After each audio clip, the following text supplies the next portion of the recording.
These benefits are free to customers after they apply the government's ACP credit. During the pandemic, we also worked with community partners to establish lift zones in over 1,000 communities. These lift zones provide Wi-Fi connected safe spaces for students and adults in community centers nationwide. And most importantly, we've committed to investing $1 billion over the next 10 years to help further close the digital divide. As a part of this commitment, we will continue to support our ongoing Lift Zone initiatives.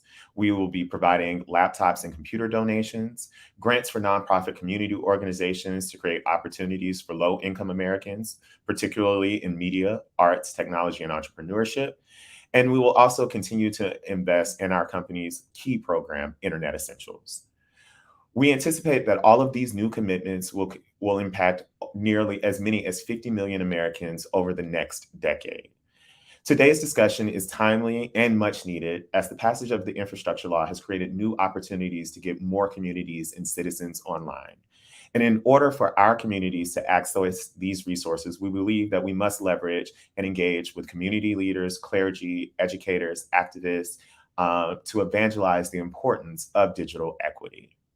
Comcast is super proud to continue to work with NTBCP and the Black Women's Roundtable as they continue to convene so many leaders to discuss these critical issues around digital equity.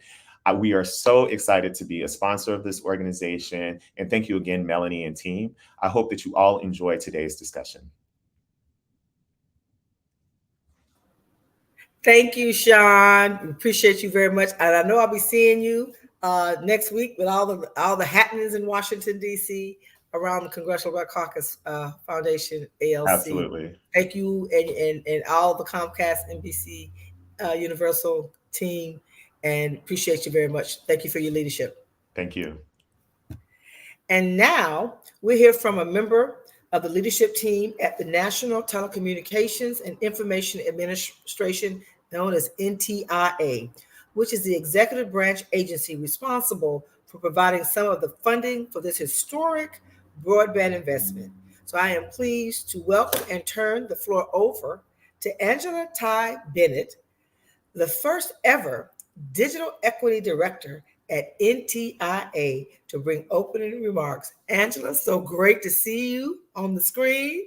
Hope to see you in person one of these days, but glad to see you. Thank you for your leadership, and the floor is yours to share with our group. And we have many of our Black Women's Roundtable and Coalition affiliate leaders that are on this call, Jocelyn Tate, who's our illustrious leader, our senior policy advisor, who we'll hear from very shortly. That we're really working hard to make sure we are part of the solution to making sure our community, specifically the Black community, benefits from this historic investment in through the administration. Thanks, Mel, and good afternoon, everyone. And thank you for inviting me to join you today. As Mel shared, my name is Angela Thee Bennett, and I am the Digital Equity Director at NTIA. To help set the tone for today's discussion, I wanted to share a video of our sister Sheryl Lee Roth's acceptance speech when she received an Emmy for supporting actress in a comedy series. You just open it. Okay, here we go. And the Emmy goes to Sheryl Lee Roth.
endangered species. But I sing no victim song. I am a woman, I am an artist, and I know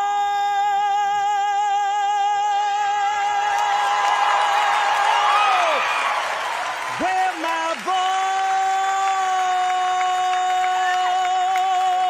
voice belongs.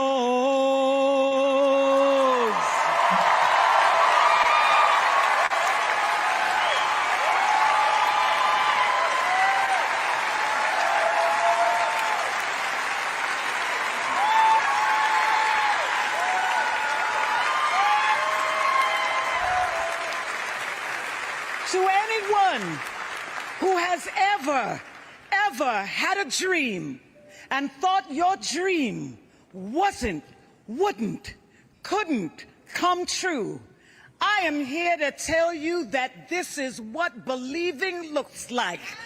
This is what striving looks like.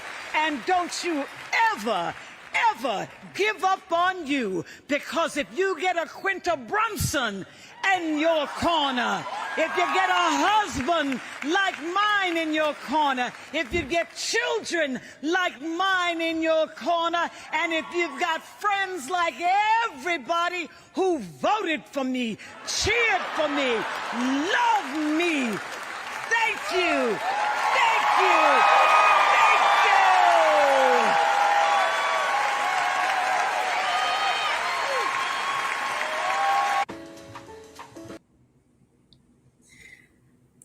I don't care how many times I watch that, I still get chills. Black women and women of color, we are an endangered species, but we sing no victim song. We are artists. We know where our voice belongs. We are not new to this innovation space because we are natural innovators.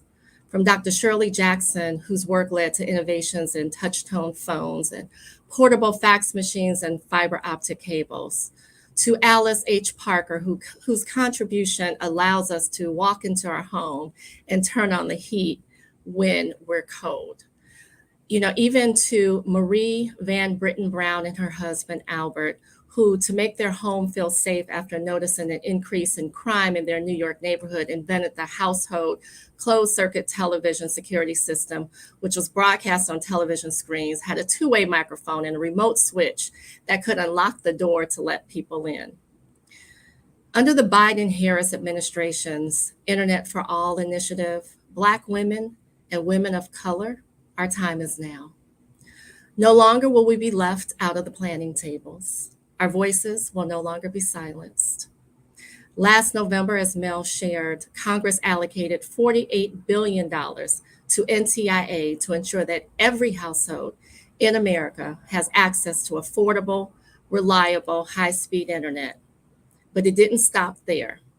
The Internet for All initiative will meaningfully address the fundamental economic, educational, social, and health-related inequities in our country by connecting all Americans, particularly the members of our communities who have been left out and left behind for far too long. As an update, in July, all 56 states and territories and almost 500 tribal entities submitted their request for the $42.45 billion of the Broadband Equity Access and Deployment Planning Funds and the $2.75 billion of the Digital Equity Planning Grant Funds programs.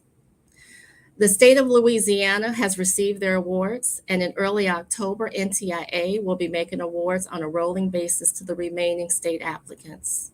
States are then required to undergo robust outreach and engagement to not only make a seat at their planning table, but to go to yours.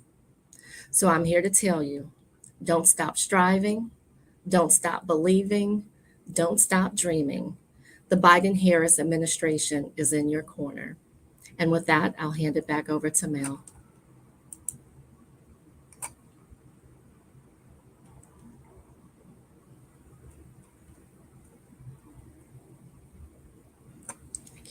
Thank you. I'm like you. I can hear that speech over and over and over again, and it just brings chills. And thank you so much, Angela, for again your leadership, and you're taking on the role that you have at NTIA, and your investment in making sure that we are not invisible in this digital space, and that we have the opportunity for our community not just to be on the margins of it, but all right in the middle of it. And as Black women, we know the role we play in our communities as heads of household, that the role we play in this, in closing that divide, is very, very much a real thing. So thank you so much, and we will see you soon, I'm sure. Thank you. And now it is my pleasure to move our program and turn it over to our moderator of the hour and our senior policy tech policy advisor and sister friend, Ms. Jocelyn Tate, who will take over the floor. Hey there, Jocelyn. Oh, you got my pearl. Oh, that's what I'm missing. I'm like, as soon as I saw your, I'm a pearl girl. But thank you for your leadership. Thank you for pulling this together and serving in the role that you do for the Coalition of Black Women's Roundtable. So, Jocelyn, I know we got an exciting panel discussion that you will lead. So, thank you and appreciate it. And turn the floor. The floor is yours. Thank you so much, Melanie. And you are absolutely right. This is an exciting time. We have been advocating for broadband access, equitable broadband access at the Black Women's Roundtable for over a decade. So this is finally an opportunity for us to have that. So without further ado, let me go on, and so we can talk with our panelists. Staying with us for the panel discussion will be Angela. Will stay with us, and we thank you so much for taking time to stay with us for this panel discussion, Angela. And joining Angela on the panel will be Salandra Bennett. She is the convener of the Florida Black Women's Roundtable and the executive director of the Florida Coalition on Black Civic Participation. We also have Heather Gate, the Vice President for Digital Equity at Connected Nation, and Kayla Hernandez-Uola. She is the Associate Division Chief, Consumer and Governmental Affairs Bureau at the Federal Communications Commission. Thank you, ladies, so much for joining us today. Now, we've heard from Angela about the federal funding programs at NTIA, but there's also another federally funded program that came about through the Investment in Jobs Act at the FCC, and that's the Affordable Connectivity Program. So, Kayla, could you tell us about what the Affordable Connectivity Program is and what's its purpose? Hello, everyone. Pleasure to be here with this very distinguished panel. I'm going to kind of give an overview of the Affordable Connectivity Program. We call it ACP. For consumers that are eligible for this program, they can receive up to $30 a month benefit off their monthly internet bill. You don't necessarily have to have internet in your home currently. If you're looking for applying, please consider this program. For households that are on tribal lands, that benefit goes up to $75 per month. And there's also an additional benefit offered by some of the participating providers, and that is a benefit of up to $100 off what is called a connected device, which can be a laptop computer, desktop computer, or tablet, as long as it is purchased through the same provider that is offering you the benefit. The consumer will only need to pay at least $10, but no more than $50 towards the purchase price of this device. And why is this program so important? The FCC wants everyone to be connected. We are living in a world where everything is becoming mobile and online. And this just provides more opportunities for households to get healthcare benefits, education, jobs, and more by being enrolled in this program. Now, let me ask you, you said that with the benefit, with the $100 benefit, you have to buy your device. Did you say buy the device from the person who is providing you the discounted service, the discounted internet service? Correct. So whoever the provider is, and not all providers are offering this benefit, the FCC has a list of providers on our website, fcc.gov/ACP. All the providers that are offering this additional benefit will have a check mark next to their name. And yes, to go back to the question, it must be purchased through, one, the providers are actually offering this benefit, but two, if you are looking for the device, it must be purchased from the provider that will be offering you the benefit or the service. So if you sign up with a provider that doesn't offer the device, then what do people do? Well, for most consumers, if that is their option, they sign up with a provider that does not offer the device. They will have to consider either switching over to the provider that does offer the device, or maintain the provider that they have and not be eligible for this additional benefit. The benefit, because a lot of consumers ask, is not a voucher, it's not a rebate. If the money goes directly to the provider for providing both the benefit and the device. Okay. All right. Thank you so much for that and for those details, so that people know that if you sign up for a provider, make sure, if you want the full benefit of the Affordable Connectivity Program, make sure that you sign up with a provider that also provides you with the device. So, Angela, let me go back to you for just a second. What provisions or checks and balances does the NTIA have in place to make sure that this funding that's for broadband infrastructure expansion and digital inclusion programs that are going to the states achieve their intended purposes? Well, in addition to our reporting requirements, Joycelyn, we also have what we call state federal program officers that we have assigned that live in each of the different states that we are serving. And so our state, I'll call them FPOs, our state FPOs are charged with, engaging with the states on a regular basis, but also engaging out in community. So, we're not the typical, grants manager who, sits in, kind of engages, when it's reporting time. Our FPOs are out on the grounds, meeting with community, inviting the state to join us when we're out in community. For instance, I was in California doing a tour, and on the tour to the 3 cities, we invited the state broadband office out for both the digital equity and the BEAD programs, and they joined us, and they had a chance, to join us and go to the community's table. We're also, engaging with, the Black Women's Roundtable and various organizations. We're also going, and meeting with you all and, hearing from the community exactly, what their needs are to ensure that they are in fact seated at the table.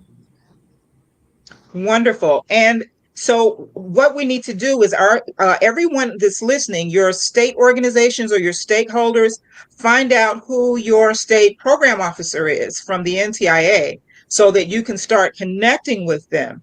And just to say that, let me say that we have one of our state partners with us today, Solandra Benton. So Solandra, and she's from Florida. So Solandra, share with us a little bit about the specific issues that are impacting communities where you are, and then tell us how Florida is planning on engaging to make sure that we have a stake in the table at the planning table for these federal funds that are coming out. Awesome. Thank you. And again, I want to agree with Angela for sharing that video. Awesome. Cheryl has been definitely a sister of ours at the Black Women's Roundtable. Excuse me for my talking. I have dental work done. But yes, so at the Florida Coalition on Black Civil Participation with the Florida Black Women's Roundtable, we have done sister talks on this issue.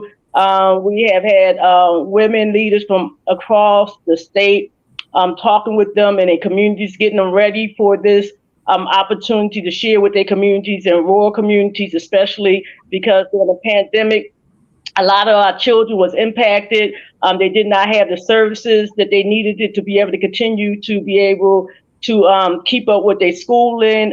We had churches that reached out to us for their seniors that did not have the equipment or what they needed to be able to stay in contact with their church communities to keep, it's very important. We found that people was getting depressed because they was not connected to their community during the pandemic. They was not able to, they had to stay home. They was not able to just be in communication. So this is going to be, we're very excited about this because we're going to be able to connect folks within their communities. Communication is very important. We found we have our activists, our Black Women's Roundtable activists that's ready to plug in and to be a part of these tables, to educate, as well as be on some of these boards, to be a part of the conversations that's much needed to make sure that our voices are there in this space.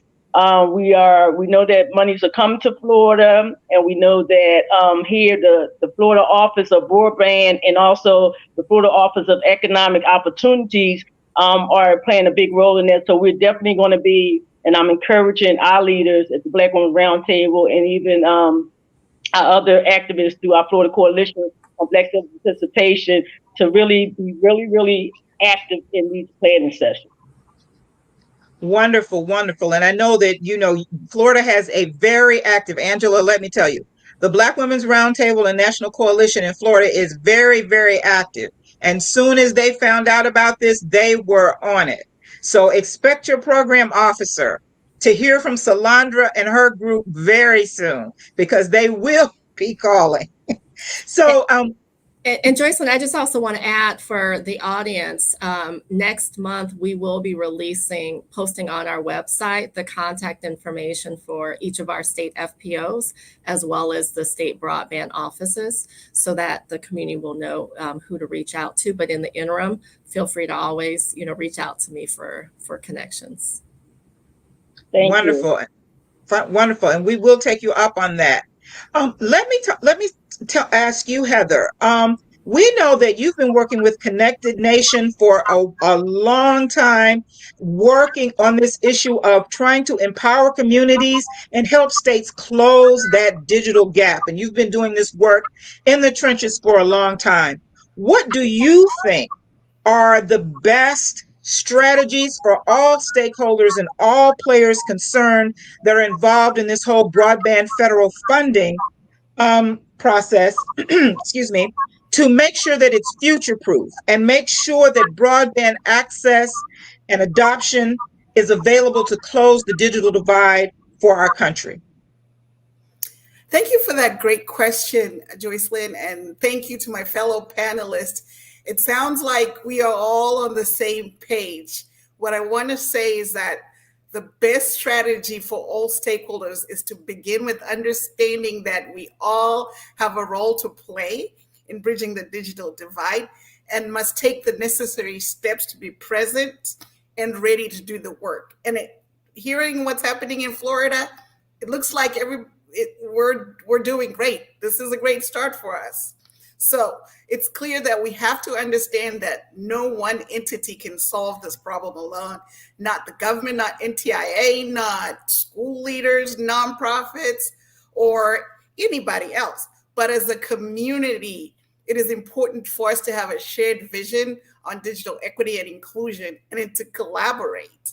And in fact, BEAD and DEA programs specifically require that states and territories engage with stakeholders in the planning process, in the development of the state plans, and in implementing these state plans. And so right there, Congress did the right thing by being clear that this process would take a lot of people. And I'm very excited by how Angela sort of set the stage for today, and especially this platform with for Black women and women of color, in understanding that we have a voice.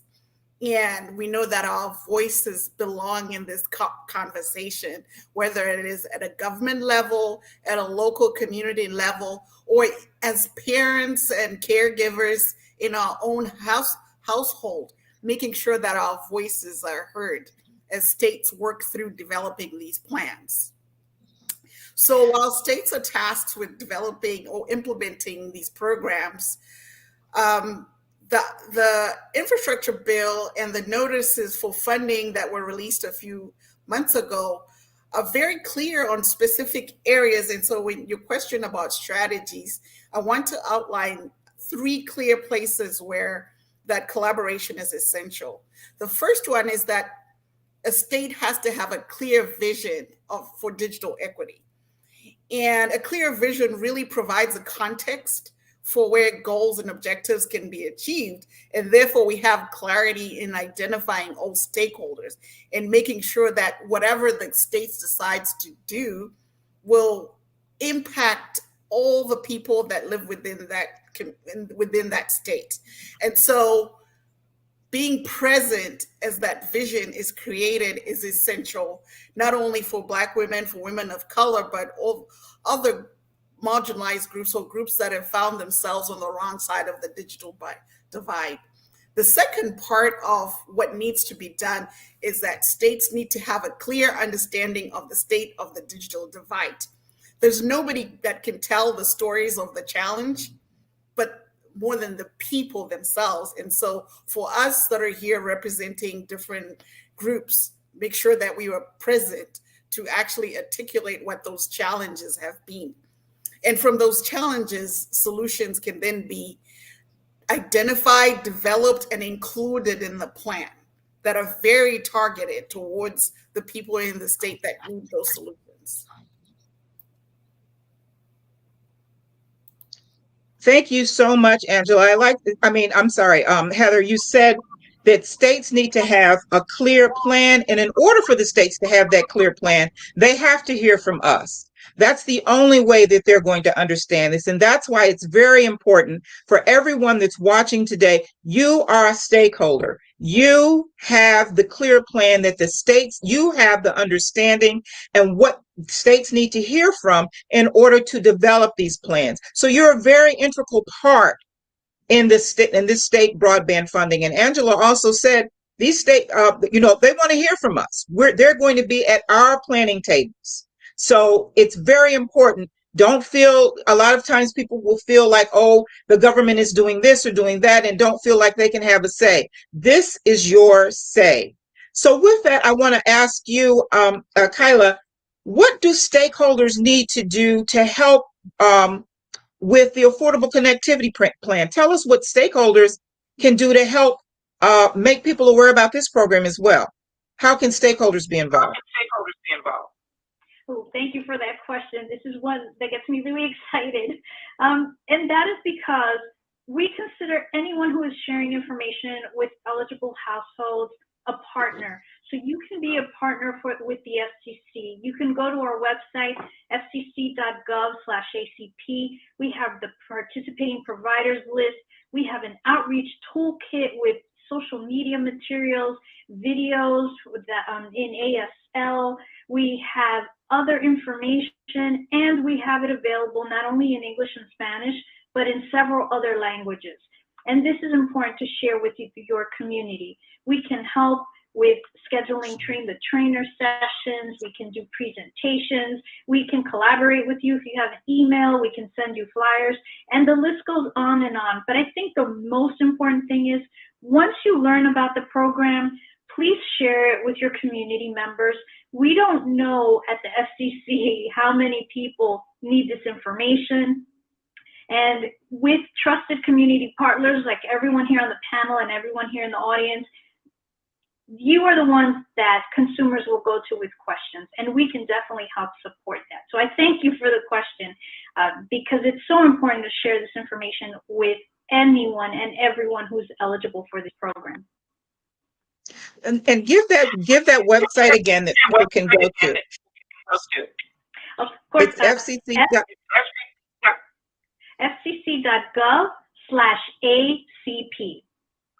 fcc.gov/ACB. For all stakeholders out here, this is how you can engage and with the Affordable Connectivity Program, get your community involved, learn about the program. You can put together, like she said, sign up. You can have sign up events, all types of things that stakeholders can do to make sure that our communities have access to all of these federal programs that are being made available to make broadband accessible to everyone, accessible and affordable to everyone, which is something that we've been talking about at the Black Women's Roundtable for over a decade.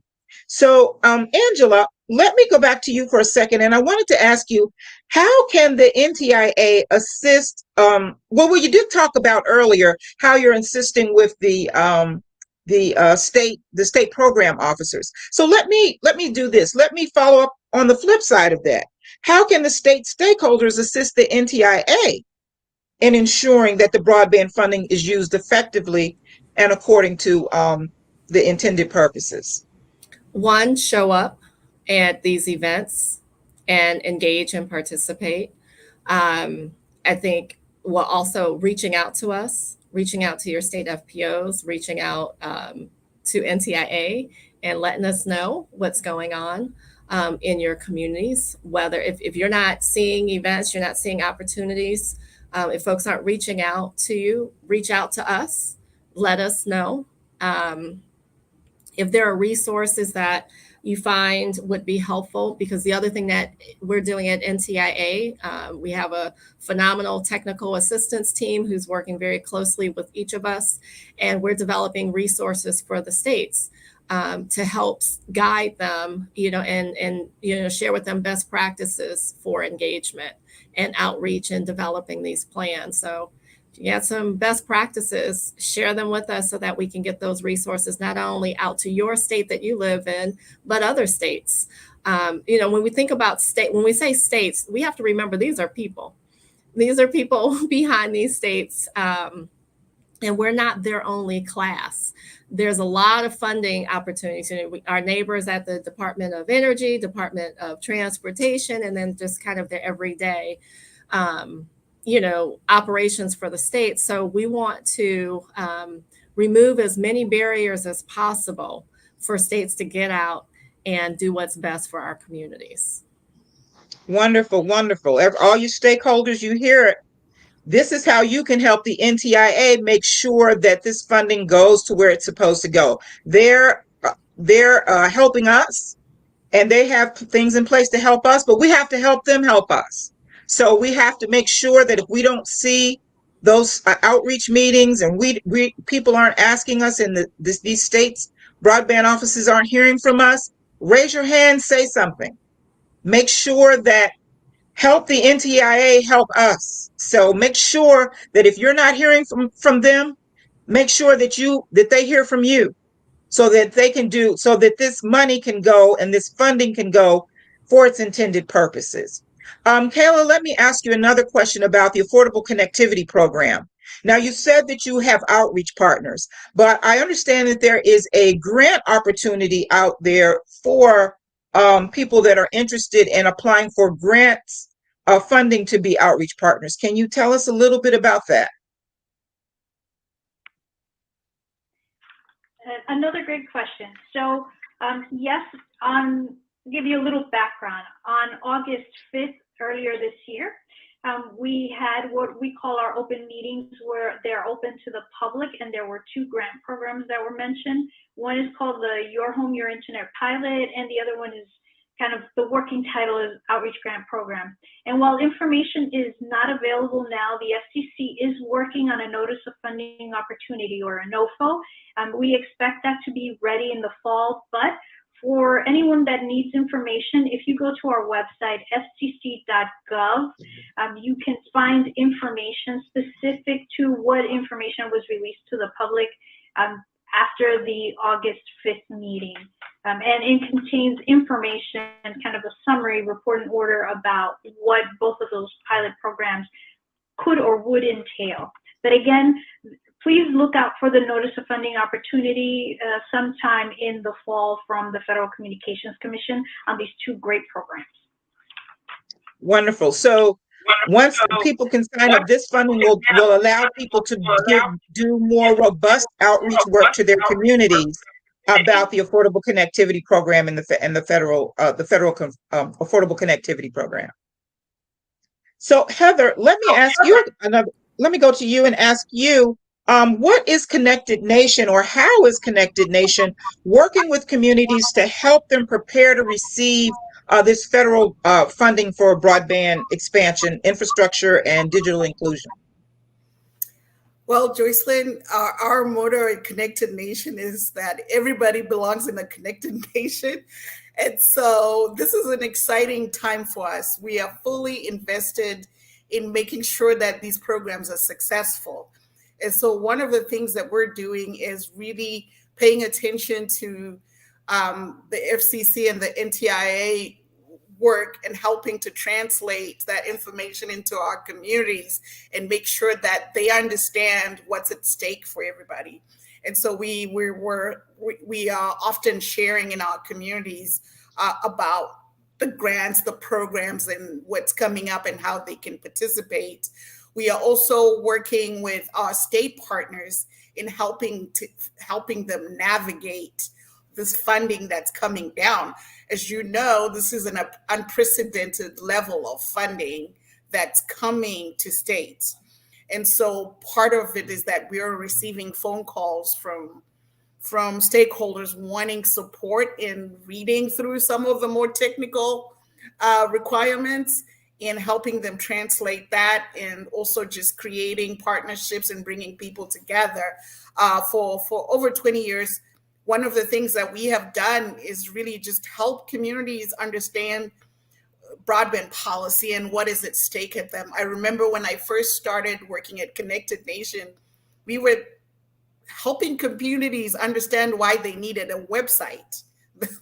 So as you can understand, we've come a long way from convincing communities why a website was beneficial to them to now helping them understand broadband policy, what certain speeds mean, the importance of creating partnerships with broadband providers and engaging with NTIA and the FCC. And so we remain a advocacy group as well as a program implementer. We also do broadband mapping. We help communities create technology plans. And so it's exciting that these technology plans are now not going to happen at only a county level, but now they're happening at a statewide level, which gives a lot more opportunities for fixing what we've known for a long time that has been broken when it comes to access, adoption, and use.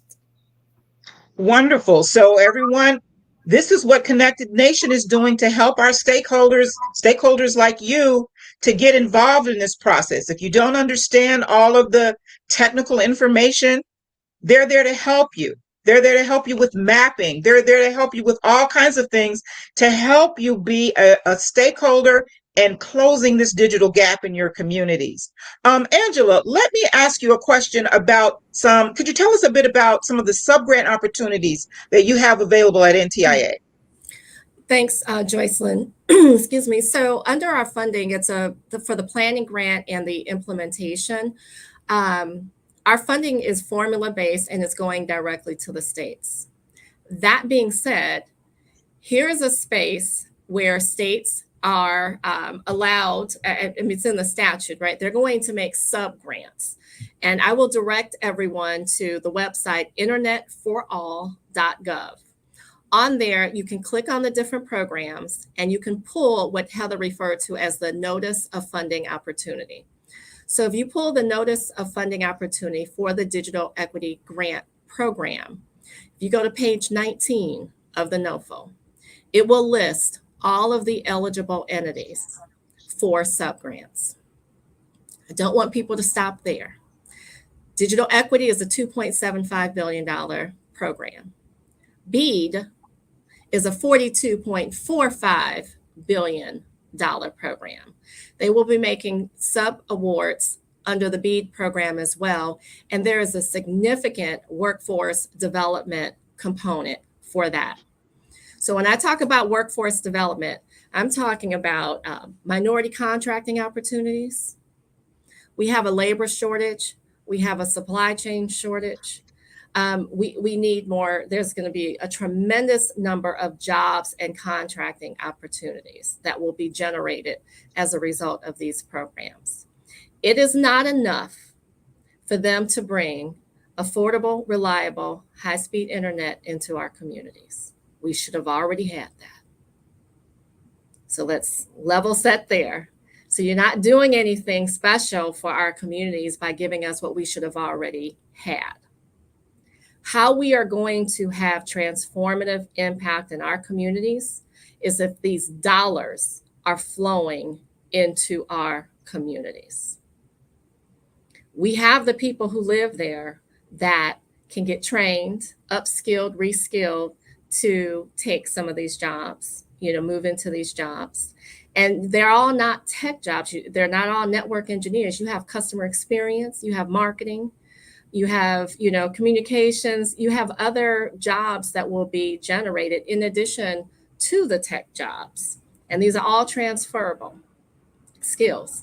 And let's not forget, even our colleagues in energy and in transportation, there's a tremendous amount. We have $1.2 trillion of investments coming down. So how do we ensure that those funds are flowing to our communities? Because we know when the household median income changes and goes up, our housing is stabilized, our kids' educational attainment levels go up. So that's the work, and those are the conversations when we go to these planning tables that we need to have, with the folks who have the dollars. That is so important. You said the key word there, transformative impact for our communities. Access to broadband and these programs and these jobs that it brings transforms our communities. It provides jobs, it provides economic stability, it provides financial stability and economic stability, and secures our economic futures for our families, for our generations to come. They're all with broadband. These things are so important. Solandra, let me ask you really quickly, what are some of the jobs and what kind of things would this type of funding, these subgrant grants, impact in your community? Definitely, it would be a big impact in our community, especially our rural communities, where jobs are not very, it's not really available to. And I'm thinking as I'm listening to Angela and the other guests, is that this is a great opportunity for our young people. Great opportunity. They're already in love with, media, social media, internet. They already don't self-train themselves in so many ways. My 3-year-old niece and nephew can do more things than I can do with the internet. So we're going to be encouraging our young people to become entrepreneurs, to become get trained, that they can be able to be consultants. They can be able to help on their own businesses through this vehicle that's coming down with all this money to really tap into. We are preparing them and encouraging them in so many ways to take advantage of something that they are excited about, something that they already are plugged into, but this is going to take them to another level. This will take them to be able to make sure that they are self-sustainable, that they are feeling good about themselves, and their voices are heard in this area, that they can be able also to take this, because anything that we do as Black women, people of color, we're going to take it to another level. Okay. If we just get access and get into the door, we always succeed beyond the expectations of us if we get the opportunity. So that's what we're training, having conversations with our young people. We already start telling them, our leaders in our communities, we need you to be captains of your block. We need you to go and just start knocking on doors, assessing, doing research on who has internet, who don't have internet. Do they have the equipment? What do they need? So that we can be voices and we can be prepared and ready. We can't just advocate for the money, as Angela said, but then don't take advantage of it. So we really pressing hard. We really meeting on a weekly basis. Just talking about and encouraging and also just making space to create leadership in this space to make sure that, if another pandemic come along, or anything come along, that we are not left behind, but we're proactive, and we're not going to be rehabilitated. We're going to be there, and we're going to get what our vote. We getting ready to get broken our vote. That's basically, we voted for this in 2022, and so in 2020, and so the investment that we put in our vote, and that's why we encourage people all the time, please vote. Your vote matters. Your vote has a voice to what the needs and issues that you have. Your vote is connected to your issues in your community. And so that's the conversations that we're having as community partners and the trusted voices in these communities across the state of Florida, from Pensacola all the way down into Belglades, Mims, Florida, these Miami, these areas that's not often touched or people don't even know about, that we want to make sure that our community is connected. Those communities are connected. Our Black and Brown communities are connected. And also, as another speaker spoke, we have also our poor neighbors that's not Black and Brown. And so they also need it. And I believe that with this communication, it will bring us and help us be able to understand each other better, learn better from one another, and be able to live among each other in a more peaceful and positive way when we connected to one another. Thank you so much. Thank you so much. That is so true, Angela. I'm sorry, Solandra. And what we're going to do is put up on the screen the websites for the programs that Angela and Kayla talked about. And Angela, that subgrant on page 19, give it to us one more time so that when they go there, they can find it.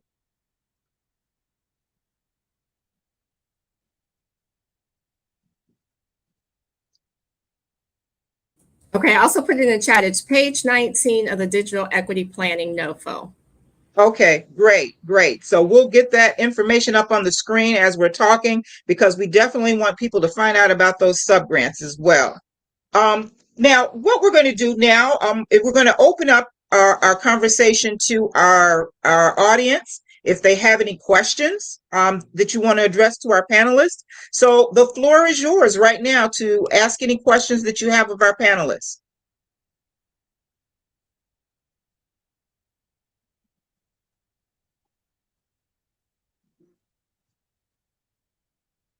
Okay, I don't see any questions right now, but if any come up, okay, we don't have any questions right now. So let me go back to our panelists. Let me open it up and ask you, Heather, in the work that you've been doing, do you see an enthusiasm in the states for this money that's coming down as you're helping communities and helping communities and states prepare for this money? Are people engaged? Are you having to do more education, or are people really engaged and excited about this? I think the excitement is building. I think one of the first things that I experienced was that initially communities thought this money was going to the state, and the state was going to work with providers to build networks and do all the work. So we've had to do some additional work to let them understand, no, it's about you. It will trickle down to you, but you have to be part of the process. So I think we've really, in Connected Nation, other organizations, public interest groups, the NTIA and FCC and the different agencies have really sort of made a concerted effort to make sure that the messaging is reaching communities a little more than initially, because initially I felt like the digital equity part fell a little bit under the radar, and that was because of the size of the beat, which is $42 billion versus $2.75 billion. And so the immediate focus was to run towards what needs to be done with that. And so we had to sort of galvanize and say, nope, this is equally important. And what was helpful was that when the NTIA released the notices for funding opportunities, they made clear that those two, digital equity and infrastructure planning, needed to come together. And this is for somebody who's been in this area for over 15 years. This was unprecedented and a great development, because at times communities would separate those two and say infrastructure is infrastructure. But the truth of the matter is, you build the network, you have to make sure people can afford to access the network, have the devices of access to affordable devices. And so what we have been working really hard to do is to make sure everybody understands that those two things belong together. You can't build it and just mysteriously expect everybody to be able to get on it. And so that's what we've been working for, is just elevating the importance of the digital equity part and making sure that the technical people are doing what they're supposed to do. And that's what Congress wanted them to do, is to include equity in their planning. And so I'm excited about that development, that everybody has now come around to the fact that the bottom line goal and objective is not to build stuff. The objective is to empower people so that we can have economic development, kids can have opportunities for education. And that happens when you focus on infrastructure and you focus on adoption together. Exactly. You know, the old saying, build it and they will come. Well, they can't come if it's not affordable. Yes. And they also can't access it and adopt. And then if they can't afford it, then they can't adopt it and use it for jobs and anything else. So it's like you said, all of those things are connected. You have to build it. You have to make sure it's affordable, and you have to build it equitably, make sure it's affordable, and then make sure that people have the digital literacy skills to be able to use it. So all of those things are connected. Now, let me ask you, Kyla, how is the affordable connectivity program? Are people signing up? What are your numbers looking like? Tell us a little bit about what's going on with that program. Well, definitely consumers are signing up. There's a little over 13 million households, and remember, it doesn't matter how many people in the household, it's counted by households, enrolled in this program, but there definitely are more households out there that are eligible. So we partner with the Universal Service Administrative Company, USAC for short, and they actually have this wonderful ACP claims tracker, which you can look at not only the number I mentioned now, which is probably slightly lower than the current information, it's probably a little over 13 million by now, but it also includes information if you're interested by county, by 5-digit zip code. There's probably others that I'm forgetting, but those are the two most popular requests that we get. And I encourage everyone to please visit that website. Again, it's USAC's ACP Benefits and Claims Tracker. Now, let me ask you this to follow up with that, Kayla. There has always existed for a number of years the Linked Up program, the Lifeline program, which provided, I think it's like $9 or $10 towards access to either a phone or to broadband access. Now, eligible households, can they use that program along with the Affordable Connectivity Program, or are they separate? Consumers are a bit confused on that one. So yes, Lifeline is another federal government program that gives eligible households up to discount of up to $9.25. And as was mentioned before, it can be used towards phone or internet. And if you are eligible for both programs, you can actually use both benefits. So we have a lot of information at fcc.gov/ACP about how to enroll in Lifeline. And actually, Lifeline is one of the eligibility qualifiers if a household is interested in enrolling for the Affordable Connectivity Program benefit. So that could really take your benefit from $30, and if you include the Lifeline program, that could take your benefit to a discount of $39.95, which increases the benefit that you could get on your internet access if you take advantage of both programs. So that sounds really great. Excuse me. So Solandra, let me ask you a question. Is the Black Women's Roundtable, what things are the Black Women's Roundtable doing to get people informed in your communities about the ACP or the Affordable Connectivity Program?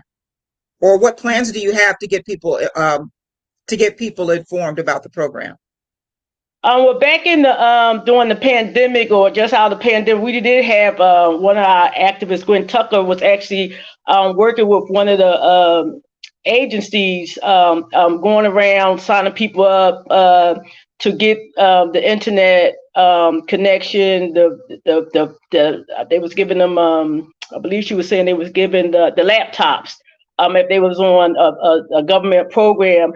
We were trying to connect with that entity because we're the Black Women Roundtable. We're in different areas across the state of Florida, so we were trying to connect with them. And we had set up spaces in apartment buildings where they have office. We had talked with people with large communities that we were able to set up a Black Women's Roundtable in Jacksonville for folks to come, but they did not have the capacity to meet our need that we needed at that time, because we had started setting up, as Jocelyn, you know, that we do our Sisters Can We Talk Monday night calls. So when we talked about, the women across the state, was like, okay, we could set it up. We want them to come here to help us get folks signed up, but they did not. They stopped. I don't know if the funding didn't come through fast enough for them, but they actually stopped being able to deliver. They didn't have the capacity, they said, to be able to come from. She was in West Palm Beach.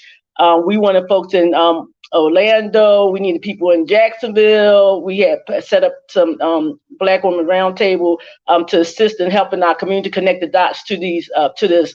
So hopefully, moving forward, we can have a better with these ladies on the call that's here today, that we can build a stronger relationship with them, that we can be able to facilitate and help facilitate our communities and getting the right information they need right away. And they could be starting to use this information. So I'm glad that we're having this conversation, because it was a little frustrating, when we asked our leaders to go and to set up roundtables and connect in different places that we have in our community that we have relationships with, the churches, like I said, apartment buildings, community centers, just to be able to help make sure that they get these items that they needed. So we're looking forward to now that the money is coming down and money is moving, hopefully that we can get this ball rolling, and the capacity is there, and we're ready. We've been ready. So I'm glad that you're having this conversation today, George, and I'm glad that you advocated, because I've known you over decades, and the day that I met you, you was talking about this. So I'm so glad that you stay steadfast, and so that we be able to see this day to help our communities here in the state of Florida and across the country, as I know my other counterparts in different states, Black Women Roundtable conveners is ready too. Well, Solandra, you heard what Kayla said about the funding opportunities that are coming out for the ACP to help do outreach. So look out for those, because that could be funding that your state partners and affiliates could use to help get the information out there about the Affordable Connectivity Program. I'm sure someone on the phone is listening right now, and I'm sure I'm gonna get calls ringing off the phone as soon as this is over with. So as soon as this program is and get prepared, ladies. I should say, all of you get prepared, because after this is over with, we'll probably get calls, and we may have to direct some people to you. So look for that. Anyone else have anything that you wanted to add? Oh, somebody said Florida is definitely in the Facebook chat, and they're talking.